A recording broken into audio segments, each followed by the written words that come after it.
Buenos dias. Look, I'm just sat in front of the fire here, doing nothing. It's really great. Okay, well, I was just thinking to myself, how have I become a Christian from being an atheist, like a real atheist? Honestly, I was in it. I think, and I'm not saying these are connected, but they could have been, that I was very, very depressed for a long while, and I would go into these deep burnout episodes, and the final one, really, I came out of that and just thought, I need to change here, or something bad's gonna happen. And so I just started to say, I don't think I actually have things figured out, and I need to assume that I don't. So I began listening to people a lot more, and stopping speaking and asking more questions.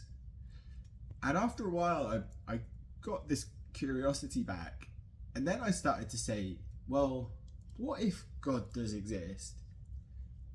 And I ran with that in my head, and I thought, well, if God does exist, then it must be some kind of conscience that operates in the same way that a human does. And then I thought, well, who's he or she or it going to pay all of its attention to?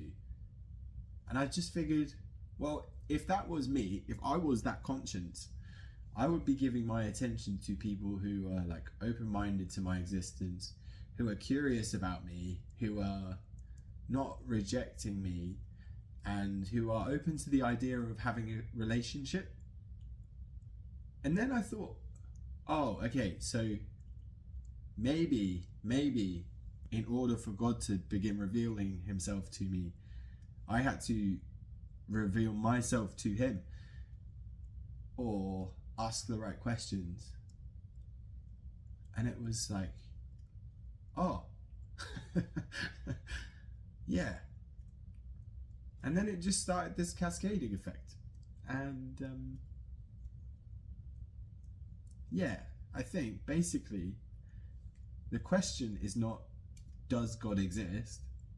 But what if God does exist?